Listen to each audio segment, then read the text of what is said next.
척추관 협착증 환자분들 중에서는 큰 불편 없이 잘 지내시는 분도 계시지만 10분만 걸어도 다리가 저리고 당겨서 주저앉는 분들이 있습니다.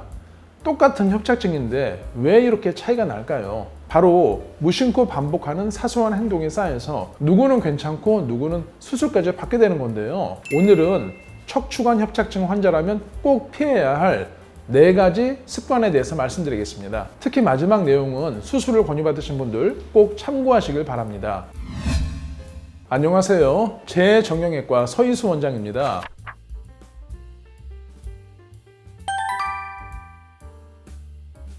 협착증에서 피해야 할 첫 번째 습관은 허리를 뒤로 젖히는 동작입니다.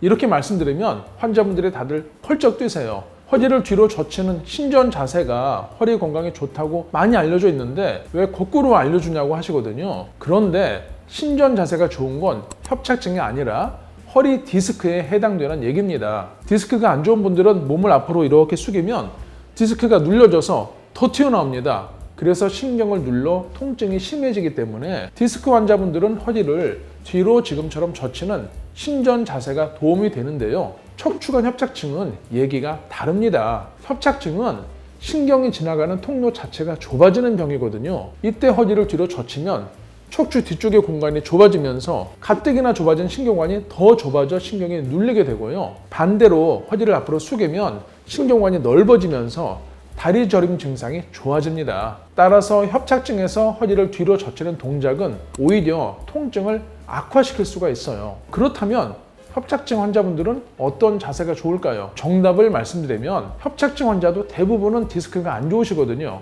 그래서 평소에는 허리를 뒤로 젖히는 신전 자세가 좋습니다. 그런데 오래 걷다가 다리가 저린다.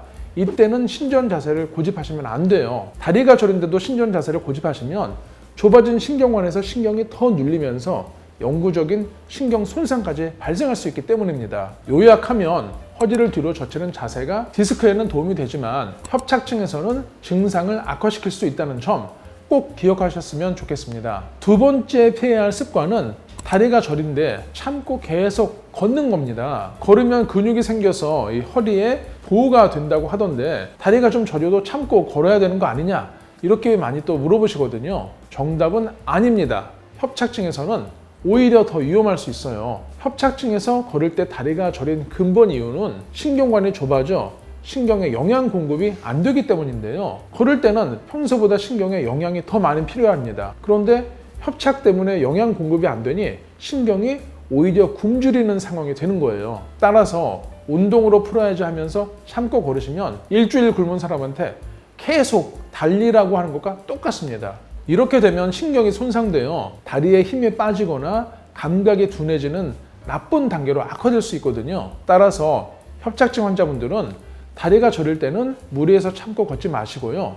잠깐 앉아서 쉬었다가 다시 걷기를 자주 반복해 주시는 것이 좋겠습니다. 세 번째 피해야 할 습관은 전동 안마의자나 온열 마사지 기기를 맹신하시는 겁니다. 이런 기기들은 몸을 데펴주고 뭉친 근육을 풀어주기 때문에 받는 동안은 시원하고 편안한 느낌이 있어요. 사실 제가 치료한 분들 중에서는 요즘 좀 어떠세요? 라고 여쭤보잖아요.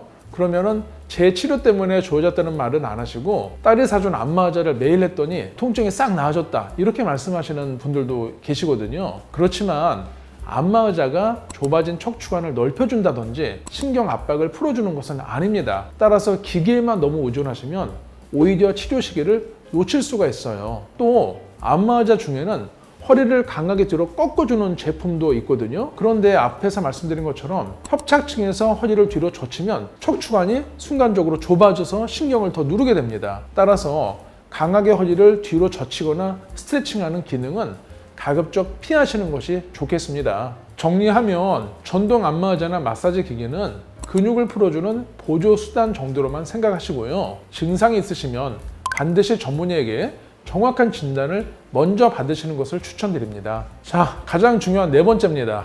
바로 통증이 심하다고 해서 성급히 수술을 결정하지 마시라는 겁니다. 사실 이 세상에서 수술 받고 싶어서 받는 사람이 어디 있겠어요. 정말 통증 때문에 너무 힘들어서 반포기하는 심정으로 수술을 결정하는 분들이 많은데요. 그럼에도 불구하고 수술은 정말 신중하게 결정하셔야 합니다. 왜 그런지 이유를 말씀드리면 협착증에서 많이 하는 황색인대 제거 수술이라는 수술이 있거든요. 이 수술은 척추 내시경을 이용해서 신경을 누르는 두꺼워진 황색인대를 잘라내서 제거하는 겁니다. 그런데 문제는 이 황색인대가 척추를 지탱하는 중요한 구조물이에요. 따라서 신경 통로를 넓혀주고 인대를 제거하면 척추를 지탱하는 힘이 약해져서 나중에는 척추가 불안정해질 수 있습니다. 즉 마디가 흔들흔들해지는 거죠.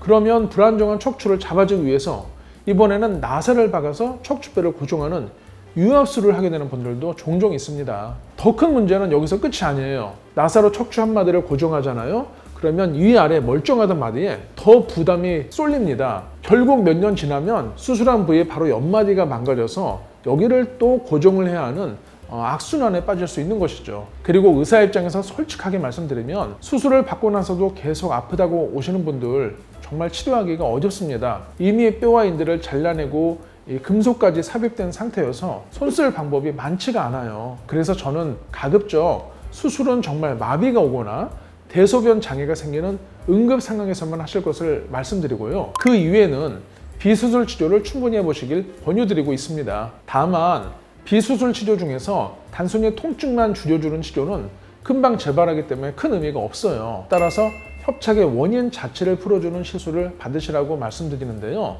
여기서 원인 치료 시술이란 약물 효과로 잠깐 통증만 줄여주는 시술이 아니고요. 협착이나 유착 자체의 구조적인 문제를 해결해주는 시술을 말합니다. 대표적으로는 핌스 시술이 있는데요. 이 핌스 시술은 특수 바늘을 이용을 해서 신경 주변에 눌러붙은 유착 조직을 풀어주고 방리해주는 시술이에요. 프라이팬에 기름때를 젓가락으로 벗겨내잖아요. 비슷한 원리로 투시 영상을 보면서 유착되고 눌러붙은 조직을 자극하고 방리해주는 방식입니다. 황색인대 제거술처럼 척추인대를 잘라내거나 제거하는 수술이 아니어서 시술 후에도 척추 불안정증이 생길 염려가 없고요. 결과적으로 신경 주변의 유착은 풀어주면서도 척추를 지탱하는 구조물은 보존한다는 것이 수술과 핌스 시술과 가장 큰 차이가 되겠습니다. 오늘은 협착증 환자라면 꼭 피해야 할 생활 습관 4가지를 말씀드렸는데요. 요약하면 첫째, 허리를 무작정 뒤로 젖히지 마시고요. 둘째, 다리가 저린데도 참고 걷는 것은 금지입니다. 셋째, 안마의자나 온열기기 맹신하지 마시고 마지막 넷째는 통증이 심하다고 해서 성급하게 수술을 결정하지 마시라는 겁니다. 통증이 정말 심해서 살고 싶지 않다, 정말 극단적인 생각도 하시는 분들을 제가 종종 봐요. 그런데 이런 분들도 비수술적으로 잘 관리하고 치료하면 좋아지는 경우가 많거든요. 그래서 척추 환자분들께는 꼭 오늘을 편하려고 내일을 희생하지 말자, 이렇게 말씀드리고 있습니다. 따라서 수술을 권유받으셨다면 내가 정말 수술을 해야 될 상황인지 아니면 비수술 치료로 좋아질 수 있는지부터 정확히 평가받아 보시길 권유드리고 싶습니다. 지금까지 재정형외과 서희수 원장이었습니다. 감사합니다.